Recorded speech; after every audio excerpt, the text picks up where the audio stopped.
Dear students, twelfth mathematics की online classes में आपका फिर से स्वागत है। तो पिछले कुछ दिनों से किसी प्रॉब्लम की वजह से मैं आपके लिए वीडियो नहीं बना पाया, लेकिन अब आपको ट्वेल्थ मैथमेटिक्स के वीडियोस रेगुलर मिलेंगे। तो हमने अपने लास्ट वीडियो में डिस्कस किया था क्लास ट्वेल्थ के चैप्टर नंबर 3 मैट्रिक्स के एक्सरसाइज 3.1 में जो स्टार्टिंग के 6 क्वेश्चन है वो हमने वहाँ सोल्व किए थे। तो अब हम इसी में नेक्स्ट जो 7th क्वेश्चन है वो सोल्व करेंगे, जो किसके ऊपर बेस है, इक्वल मैट्रिसेस के ऊपर बेस है ये।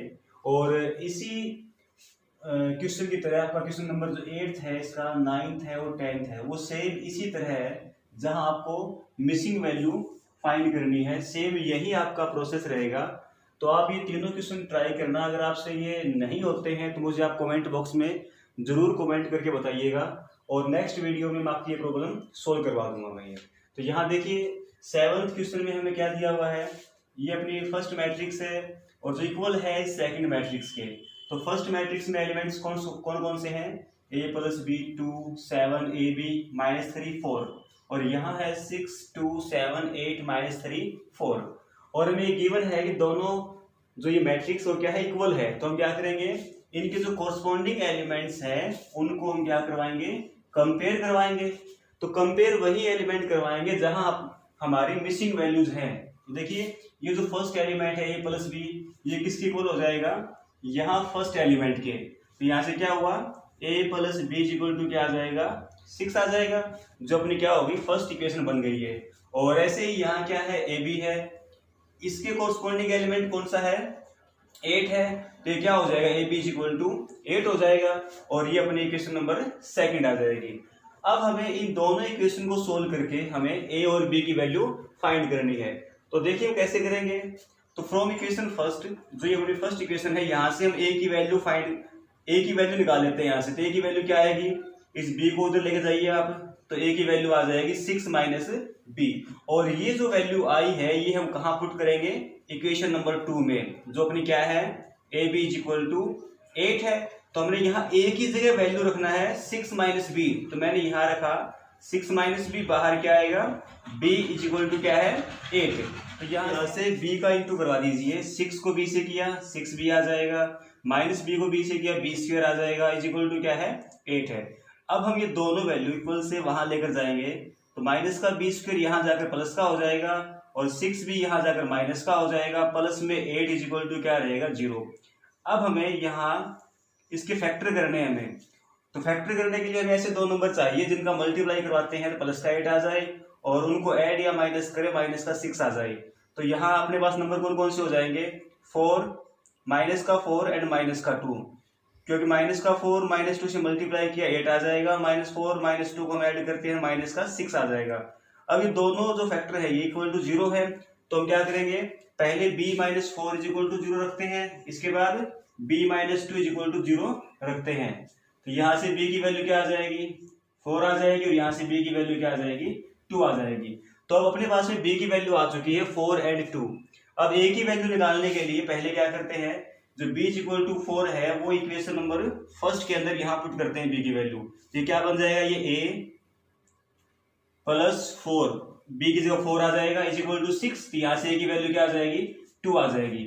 और अब जो b = 2 है, अब वो रखते हैं इक्वेशन नंबर फर्स्ट के अंदर। तो यहाँ से क्या आ जाएगा, ये a + 2 = 6, यहाँ से a की वैल्यू क्या आ जाएगी, 4 आ जाएगी। तो अपने पास में यहाँ से a की वैल्यू क्या आई है, 2 एंड 4, और b की वैल्यू क्या आई है, 4 एंड 2। तो ये आपका 7th क्वेश्चन था। तो इसी बेस पे आप ये तीनों क्वेश्चन ट्राई करना। अगर ये प्रॉब्लम रहती है तो मैं आपको नेक्स्ट वीडियो के अंदर करवा दूंगा। अब हम डिस्कस करते हैं बेसिक ऑपरेशंस ऑन मैट्रिक्स। तो बेसिक ऑपरेशन के अंदर हम सबसे पहले एडिशन और सब्ट्रैक्शन के बारे में डिस्कस करेंगे कि मैट्रिक्स का एडिशन कैसे करवाते हैं और मैट्रिसेस का सब्ट्रैक्शन कैसे करवाते हैं। तो देखिए एडिशन और सब्ट्रैक्शन करवाने के लिए सबसे जो इम्पोर्टेंट कंडीशन होती है वो क्या होती है, देखिए कि 2 matrices A and B are compatible for addition और subtraction if they have same order. ये यहाँ इम्पोर्टेंट जो कंडीशन है वो ये है कि जो मैट्रिक्स का हम एडिशन और सब्ट्रैक्शन करवाएंगे उन मैट्रिसेस का ऑर्डर सेम होना चाहिए। अगर ऑर्डर सेम है तो ये दोनों ऑपरेशन वहां अप्लाई हो जाएंगे, अदरवाइज अप्लाई नहीं होंगे। when their sum or difference obtained by adding or subtracting their corresponding elements। यानी कि अगर हमें मैट्रिक्स का, अगर अपने पास में 2 मैट्रिक्स हैं और हमें उनका एडिशन फाइंड करना है तो हम क्या करेंगे, उनके कोरस्पॉन्डिंग एलिमेंट को क्या कर देंगे, ऐड कर देंगे। और अगर हमें उन्हीं मैट्रिक्स का सब्ट्रैक्शन फाइंड करना है तो क्या करेंगे, हम उनके कोरस्पॉन्डिंग एलिमेंट्स को आपस में सब्ट्रैक्ट करवा देंगे। फॉर एग्जांपल मैंने यहाँ मैट्रिक्स ए कंसीडर किया 6 1 2 4 जिसका ऑर्डर क्या है 2 क्रॉस 2 है, और मैट्रिक्स बी कंसीडर किया 0 2 3 4 जिसका ऑर्डर भी क्या है 2 क्रॉस 2 है। तो सबसे पहले हम यहाँ निकालते हैं उनका एडिशन। तो एडिशन के लिए क्या करेंगे, ए प्लस बी करेंगे। तो ए प्लस बी के लिए क्या किया, ए की जो मैट्रिक्स अपनी ए है वो यहाँ रखा मैंने, प्लस मैट्रिक्स बी यहाँ जाएगा। अब ए प्लस बी आप कैसे फाइंड करेंगे, जो इनके कोरस्पॉन्डिंग एलिमेंट्स हैं उनको आपस में ऐड कर दीजिए। 6 में 0 ऐड किया 6 आ जाएगा, 1 में 2 ऐड किया तो 3 आ जाएगा, 2 में 3 ऐड किया तो 5 आ जाएगा, 4 में 4 ऐड किया तो 8 आ जाएगा, और ये आपकी मैट्रिक्स आ जाएगी ए प्लस बी। ठीक है, और सब्ट्रैक्शन करवाना क्या करेंगे, ए माइनस बी, यहाँ ए मैट्रिक्स माइनस बी मैट्रिक्स, और ए माइनस बी के लिए क्या करेंगे, उनके जो कोरस्पॉन्डिंग एलिमेंट्स हैं उनको आपस में माइनस करवाएंगे। तो देखिए फर्स्ट एलिमेंट में से फर्स्ट एलिमेंट माइनस करवाइए, 6 माइनस 0 6 आ जाएगा, 1 माइनस 2 माइनस 1 आ जाएगा, 2 माइनस 3 माइनस 1 आ जाएगा, 4 माइनस 4 क्या आ जाएगा 0 आ जाएगा। तो ऐसे हम मैट्रिसेस का सब्ट्रैक्शन फाइंड कर सकते हैं। तो उम्मीद करता हूं आपको ये दोनों ऑपरेशन समझ में आ गए होंगे। और यहाँ देखिए मैंने एग्जांपल में मैंने 2 क्रॉस 2 ऑर्डर की जो मैट्रिक्स मैंने कंसीडर की है, तो ये चाहे मैट्रिक्स ए और बी चाहे किसी भी ऑर्डर की हो, बस कंडीशन ये है कि उनका ऑर्डर सेम होना चाहिए। जैसे यहाँ आपने एग्जांपल लिया मान लीजिए 3 क्रॉस 2 का, तो बी भी क्या होना चाहिए 3 क्रॉस 2 ऑर्डर की मैट्रिक्स होनी चाहिए। अगर ये 4 क्रॉस 4 ऑर्डर की मैट्रिक्स है तो ये भी 4 क्रॉस 4 ऑर्डर की मैट्रिक्स होनी चाहिए। यानी कि ये दोनों ऑपरेशन तभी हम अप्लाई कर सकते हैं जब अपने पास में जो गिवन मैट्रिसेस हैं उनका ऑर्डर अगर सेम है। तो ऑर्डर सेम नहीं होगा तो आप एडिशन और सब्ट्रैक्शन नहीं करवा सकते। तो अब हम इसके थर्ड बेसिक ऑपरेशन के बारे में डिस्कस करते हैं। थर्ड ऑपरेशन आता है स्केलर मल्टीप्लिकेशन। यानी कि स्केलर मल्टीप्लिकेशन का मतलब है कि हमें किसी मैट्रिक्स को किसी नॉन जीरो स्केलर से मल्टीप्लाई करवाना होता है। कोई भी स्केलर है, कोई भी नंबर है, रियल है या वो इमेजिनरी है, तो उससे हमें मैट्रिक्स को मल्टीप्लाई करवाना होता है। लेकिन कंडीशन ये होती है कि हम जिस नंबर से मल्टीप्लाई करवाएंगे मैट्रिक्स को, तो उस मैट्रिक्स में जितने भी एलिमेंट है आपको उस नंबर से उन सभी एलिमेंट्स को मल्टीप्लाई करवाना होगा। जैसे मान लीजिए अपने पास में ये कोई ए मैट्रिक्स है जिसके एलिमेंट्स क्या है, ए आई जे, और ऑर्डर क्या है एन क्रॉस एन है। और मान लीजिए हमने किसी स्केलर n से इस मैट्रिक्स को हमने मल्टीप्लाई करवाया है, तो हमें क्या करना होगा, इसके सारे जो एलिमेंट्स हैं उनको भी हमें n से मल्टीप्लाई करवाना होता है।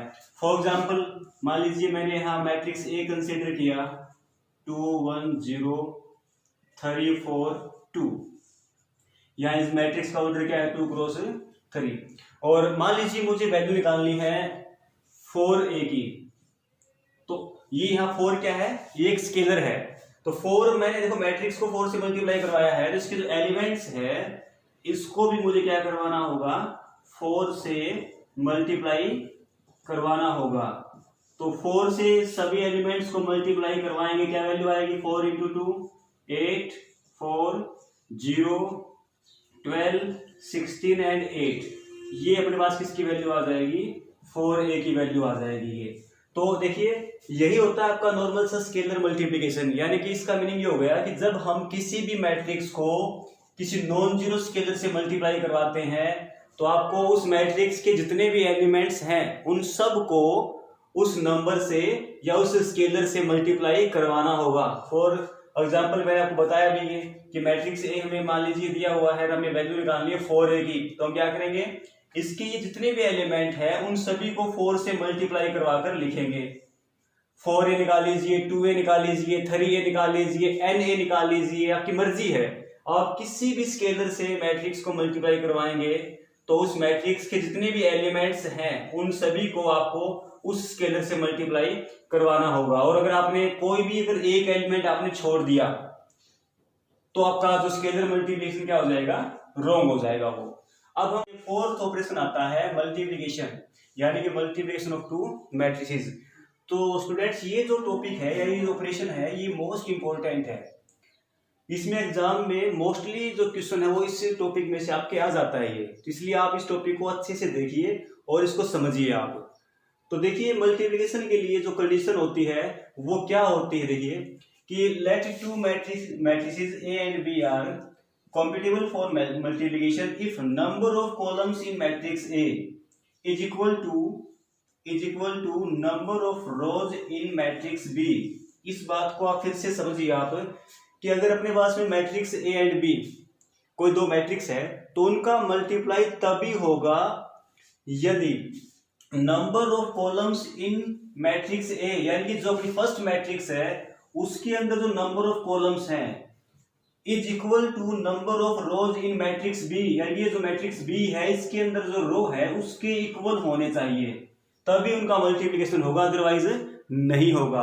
तो ये यहाँ मल्टीप्लाई करवाने के लिए जो इंपॉर्टेंट जो कंडीशन है वो अपनी यही है कि अगर अपने पास में कोई भी दो मैट्रिक्स अगर दे रखी है और हमें उनका मल्टीप्लाई करवाना है तो उनका मल्टीप्लाई तभी पॉसिबल होगा यदि पहली मैट्रिक्स के अंदर जो नंबर ऑफ कॉलम्स है वो दूसरी मैट्रिक्स के अंदर नंबर ऑफ रो के इक्वल आ जाए। ये आपको यहाँ ध्यान रखना है। ये फॉर एग्जांपल देखिए कि मान लो कोई मैट्रिक्स है अपने पास में, ये जो ए मैट्रिक्स है इसका ऑर्डर हमने क्या कंसीडर किया, m क्रॉस n, और मैट्रिक्स बी का हमने ऑर्डर क्या कंसीडर किया यहाँ पे p क्रॉस q। अब देखिए इन दोनों मैट्रिक्स का मल्टीप्लाई अगर होगा तो उसके लिए क्या कंडीशन बनेगी, देखिए then product AP exist if n is equal to p, यानी कि ये जो नंबर ऑफ कॉलम्स है ये यहाँ रो के इक्वल होने चाहिए। अगर n is equal to p अगर होता है तो इन दोनों मैट्रिक्स का मल्टीप्लाई हो जाएगा, अदरवाइज इनका मल्टीप्लाई नहीं होगा। और मान लीजिए कि n is equal to p अपना यहाँ पर है तो जो अपनी मैट्रिक्स आएगी मल्टीप्लाई करवाने के बाद में AB उसका ऑर्डर क्या होगा, उसका ऑर्डर होगा m क्रॉस q। ये कैसे आया, देखिए पहली मैट्रिक्स का ऑर्डर क्या था m क्रॉस n, दूसरी मैट्रिक्स का ऑर्डर क्या था p क्रॉस q। तो इनकी मल्टीप्लाई करवाने के बाद जो मैट्रिक्स आएगी उसका ऑर्डर हमेशा क्या होता है, ये फर्स्ट वैल्यू और ये लास्ट वैल्यू, इसलिए यहाँ पर क्या है ये m cross q। For example मान लीजिए किसी मैट्रिक्स का ऑर्डर है 2 क्रॉस 3 और कोई दूसरी मैट्रिक्स है उसका अपना ऑर्डर है 3 क्रॉस 2। अब इनका पहले देखते हैं इनका मल्टीप्लाई होगा या नहीं होगा। तो यहाँ नंबर ऑफ कॉलम्स कितने हैं 3, नंबर ऑफ रोज कितनी है 3 इक्वल है ना, तो इनका मल्टीप्लाई हो जाएगा। इनका मल्टीप्लाई करवाने के बाद जो मैट्रिक्स अपने पास में आएगी उसका ऑर्डर क्या होगा, first value into last value, यानी क्या हो जाएगा 2 क्रॉस 2 हो जाएगा। और यहाँ से स्टूडेंट्स एक क्वेश्चन और बन सकता है, वो क्या बनता है आप देखिए, जैसे मान लीजिए आपसे कहा जाता है कि किसी मैट्रिक्स A है कोई मैट्रिक्स, उसका ऑर्डर अपना है 2 क्रॉस n मान लीजिए, और एक और जो मैट्रिक्स है उसका ऑर्डर है 3 क्रॉस 2, और आपसे कहा जाता है कि इनका जो प्रोडक्ट है वो पॉसिबल है। तो यहाँ पर आप लोग n की वैल्यू फाइंड कीजिए, ये A हो गया और ये B हो गया। आपसे कहता है यहाँ जो AB है ना वो पॉसिबल है, तो यहाँ से आप लोग n की वैल्यू फाइंड कीजिए।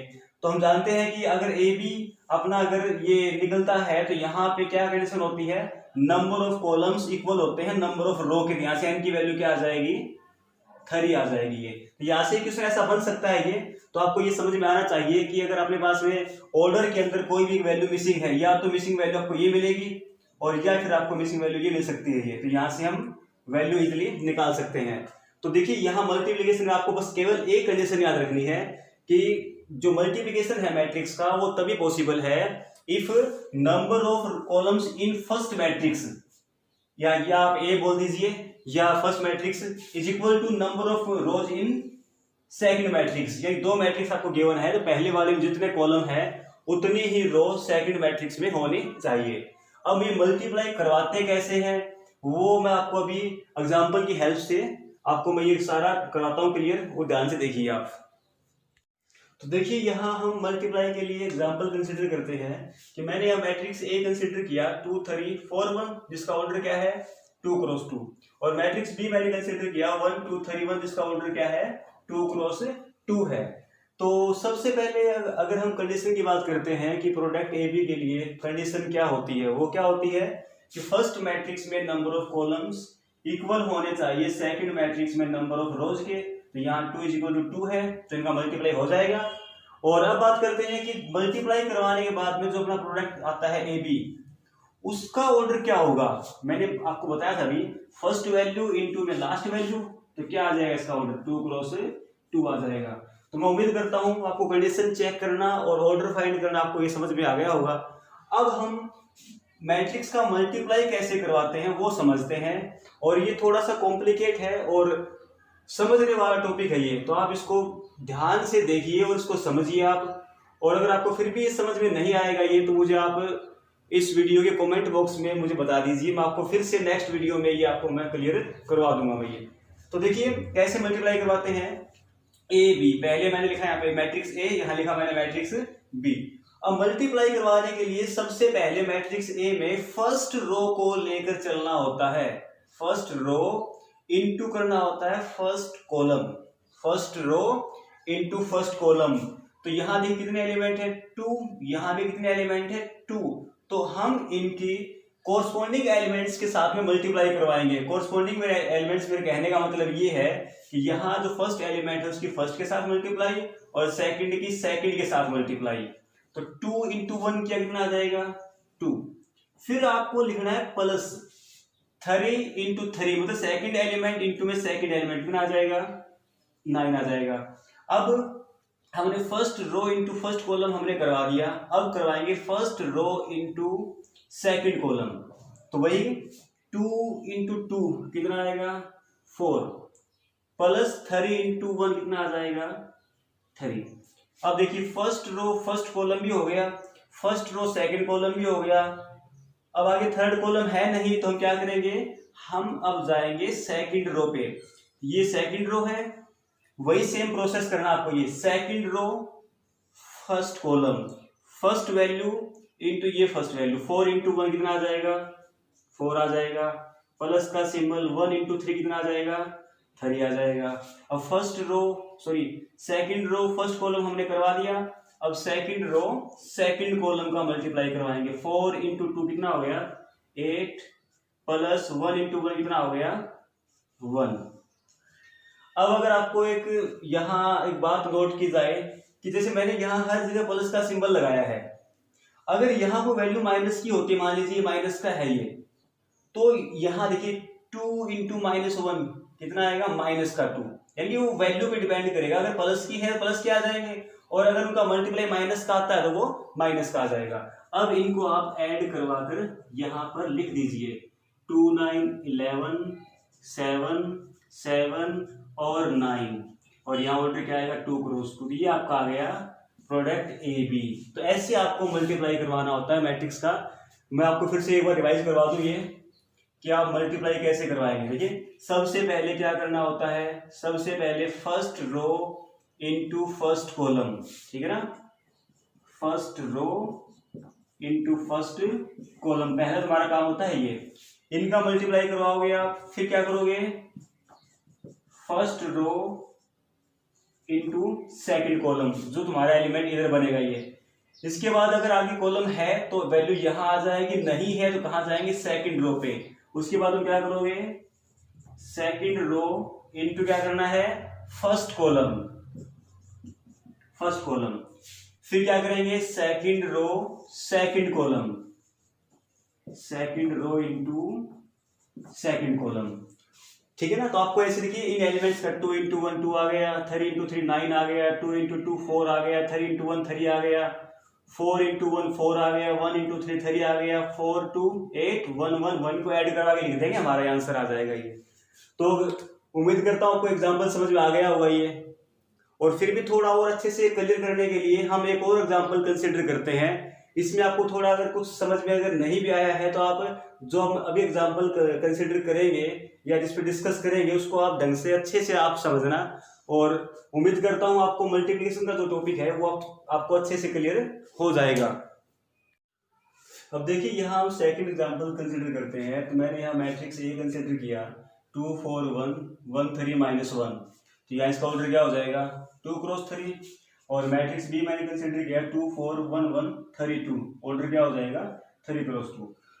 तो कंडीशन चेक करना आपको शायद समझ में आ गया होगा कि यार नंबर ऑफ कॉलम्स कितने हैं 3, नंबर ऑफ रोज कितनी है 3, तो इनका मल्टीप्लाई हो जाएगा। और मल्टीप्लाई करवाने के बाद में अपनी जो मैट्रिक्स आएगी उसका ऑर्डर क्या बनेगा first value into last value, मतलब अपना ऑर्डर 2 क्रॉस 2 आना चाहिए। अब देखिए मल्टीप्लाई हम यहाँ कैसे करवाएंगे। तो मैंने यहाँ मैट्रिक्स ए लिखा, यहाँ मैंने मैट्रिक्स बी लिखा मैंने, तो वही सेम प्रोसेस है। कैसे करना है first row into first column. देखिए फर्स्ट रो में 3 एलिमेंट है, यहाँ पर भी 3 एलिमेंट है ना, तो इनका आपस में मल्टीप्लाई करवाइए और ऐड करके लिखिए आप 2 × 2 4 हो जाएगा, 4 × 1 ये 4 हो जाएगा, 3 × 1 क्या हो जाएगा 3। First row first column. अब फर्स्ट रो सेकंड कॉलम कितना आएगा 2 × 4 8, 4 × 1 4, 2 × 1 2 आ जाएगा। अब आगे और कॉलम है नहीं तो हम आगे नहीं जाएंगे। अब सेकंड रो फर्स्ट कॉलम यहां लिखेंगे इसको 1 × 2 2, 3 × 1 3, -1 × 3 -3। अब second row and second column 1 × 4 4 आएगा, 3 × 1 3 आएगा, -1 × 2 -2 आ जाएगा। देखिए 2 × 2 4, 4 × 1 4, 1 × 3 3, अब 2 × 4 8, 4 × 1 4, 1 × 2 2। अब सेकंड रो 1 × 2 2, 3 × 1 3, -1 × 3 -3। अब 1 × 4 4, 3 × 1 3, -1 × 2 -2। अब इनको आप थोड़ा सा सोल्व करके यहाँ राइट कर दीजिए। 4 4 8 3 11, 8 4 12 2 14, 3 3 कैंसिल हो गया, क्या बच गया यहाँ पे 2, और ये 4 3 7 -2 5, और यहाँ ऑर्डर अपना क्या है 2 क्रॉस 2। ये आपकी क्या आ जाएगी ए बी मैट्रिक्स आपकी आ जाएगी, मतलब हमारा ए और बी का प्रोडक्ट आ जाएगा ये। तो मैं उम्मीद करता हूँ आपको ये जो मल्टीप्लिकेशन का जो टॉपिक था ना वो आपको समझ में आ गया होगा। तो आप इसी प्रोसेस पे कुछ एग्जांपल अपने आप ट्राई करके देखना मल्टीप्लाई वाले, आपको और ज्यादा अच्छे से क्लियर हो जाएगा। तो अब हम डिस्कस करेंगे प्रॉपर्टीज ऑफ मैट्रिसेस। ऑपरेशन हमारे 4 है मेन ये जो अपने हो चुके हैं। अब बात करते हैं हम properties of matrices. Properties of matrix के अंदर हम सबसे पहले डिस्कस करेंगे प्रॉपर्टीज ऑफ मैट्रिक्स एडिशन। और मैट्रिक्स एडिशन में सबसे जो फर्स्ट अपना केस है वो क्या आता है कि मैट्रिक्स एडिशन इज कॉम्यूटेटिव, यानी कि अगर अपने पास में ए और बी मैट्रिक्स है ऑफ सेम ऑर्डर, क्योंकि ऑर्डर सेम होगा तभी उनका क्या होगा एडिशन होगा। अगर ऑर्डर सेम नहीं है तो उनका एडिशन नहीं होगा। तो अगर उनका ऑर्डर सेम है तो ऑलवेज क्या आएगा a + b = क्या आएगा b + a आएगा।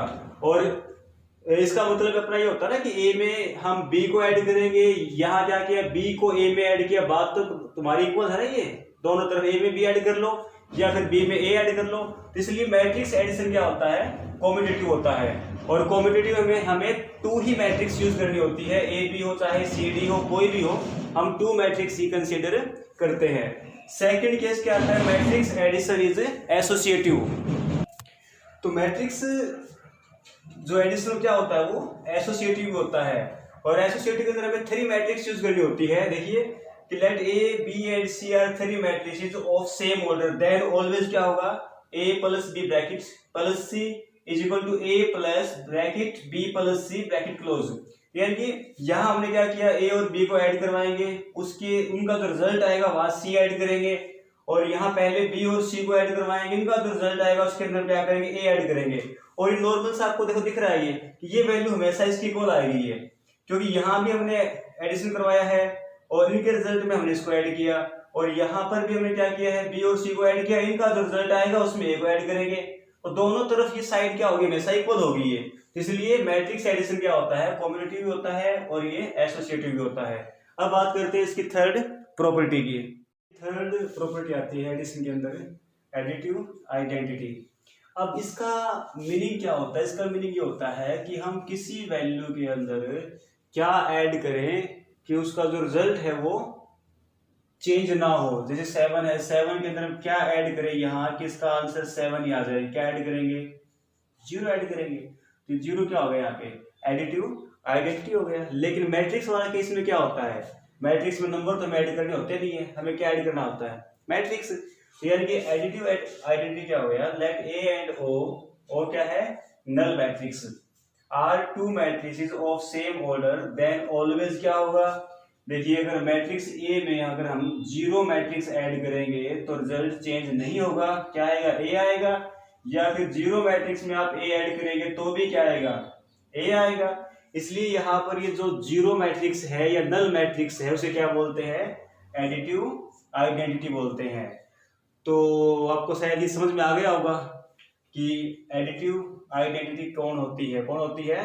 नल मैट्रिक्स या 0 मैट्रिक्स। इसका मीनिंग क्या होता है? इसका मतलब ये होता है कि हम किसी मैट्रिक्स में क्या ऐड करें कि उस मैट्रिक्स का आंसर या रिजल्ट चेंज ना हो, या फिर वो सेम मैट्रिक्स हमारा आंसर आ जाए। तो जाहिर सी बात है 0 ऐड करेंगे या 0 मैट्रिक्स ऐड करेंगे तो जो 0 मैट्रिक्स या नल मैट्रिक्स है वो क्या होती है? एडिटिव आइडेंटिटी होती है। अब हम बात करते हैं यहाँ फोर्थ प्रॉपर्टीज के बारे में। अब देखिए फोर्थ प्रॉपर्टी आती है इसमें, एडिटिव इनवर्स। पहले आपको मैं इसका मीनिंग समझाता हूँ कि ये होता क्या है एडिटिव इनवर्स। इसका मीनिंग होता है एडिशन के अंदर कि अगर अपने पास में, जैसे नॉर्मली बात करता हूं मैं कि कोई नंबर 7 है, तो मैं इसके अंदर यहाँ क्या ऐड करूं कि मेरा आंसर क्या आ जाए? 0 आ जाए। मैं यहाँ इसमें क्या ऐड करूं कि मेरा आंसर 0 आ जाए? तो आपका आंसर क्या होगा? -7, है ना? तो इसलिए देखिए ये 7 था तो इसका एडिटिव इनवर्स क्या हो जाएगा? -7 हो जाएगा। और अगर मैं आपसे कहता हूं कि भाई 8 -8 है, -8 में मैं क्या ऐड करूं कि मेरा आंसर 0 आ जाए? तो क्या आएगा? 8। तो ये होता है एडिटिव इनवर्स कि हम किसी नंबर में क्या ऐड करें कि उसका आंसर 0 हो जाए। और अगर बात करते हैं मैट्रिक्स वाले केस की, तो मैट्रिक्स वाले केस में ये डेफिनेशन या इसके जो मीनिंग क्या हो जाएगा कि हम किसी मैट्रिक्स में क्या या कौन सी मैट्रिक्स ऐड करें कि हमारा आंसर 0 आ जाए। तो जाहिर सी बात है जो अपनी मैट्रिक्स अगर ए है तो उसके अंदर -a ऐड कर देंगे, और अगर अपनी मैट्रिक्स -a है तो उसके अंदर क्या ऐड कर देंगे? a कर देंगे। तो जनरली जो नॉर्मली है वो क्या होता है, अगर मान लीजिए अपने पास में मैट्रिक्स a है तो इसका एडिटिव इनवर्स क्या होगा? -a होगा। और एडिटिव इनवर्स का मीनिंग मैंने आपको बताया, भी फिर से रिवाइज करवा दूं आपको मैं कि एडिटिव इनवर्स का मीनिंग क्या होता है कि किसी मैट्रिक्स में हम क्या ऐड करें कि हमारा आंसर 0 आ जाए। तो क्या ऐड करेंगे? -a। तो अगर कोई मैट्रिक्स A है तो उसका एडिटिव इनवर्स क्या होगा? -a हो जाएगा। फॉर एग्जांपल अगर मेरी मैट्रिक्स 6 7 1 4 है तो इसका एडिटिव इनवर्स क्या आएगा? अगर मेरी मैट्रिक्स A है तो -a आ जाएगा, यानी कि -6 -7 -1 और -4, ये यहाँ क्या हो जाएगा? एडिटिव इनवर्स हो जाएगा। एडिटिव इनवर्स और एडिटिव आइडेंटिटी में आप कंफ्यूज मत हो जाना। इनवर्स में हमारा आंसर क्या आना चाहिए? 0, और एडिटिव आइडेंटिटी में हमारा आंसर क्या आना चाहिए? सेम यही नंबर या सेम यही मैट्रिक्स हमारा आंसर आना चाहिए। तो मैं उम्मीद करता हूं कि आपको प्रॉपर्टीज ऑफ मैट्रिक्स एडिशन आपको सारी समझ में आ गई होगी। है पहली क्या थी? कॉम्यूटेटिव, यानी a + b = b + c। Second क्या थी? एसोसिएटिव, यानी कि a + b + c करेंगे तो ऑलवेज किसकी इक्वल आएगी? a + b + c की। और थर्ड क्या थी? Additive identity. और फोर्थ क्या थी? Additive inverse. तो आज हम अपने इस वीडियो में इतना ही डिस्कस करते हैं। नेक्स्ट वीडियो के अंदर properties of matrix multiplication and exercise 3.2 के कुछ एग्जांपल्स और क्वेश्चंस हम सोल्व करेंगे। और मैं उम्मीद करता हूं कि आपको ये मैट्रिक्स मल्टीप्लिकेशन जो अपना आज का मेन टॉपिक था आपको ये समझ में आया होगा। और अगर आपको जो 3.1 के क्वेश्चन नंबर 8 9 10 और मैट्रिक्स मल्टीप्लिकेशन के अंदर अगर आपका डाउट रहता है तो आप मुझे कमेंट बॉक्स में जरूर बताइएगा। मैं नेक्स्ट वीडियो में आगे टॉपिक करवाने से पहले आपको मैं सारा ये क्लियर करवा दूंगा मैं। Okay, thank you, have a nice day.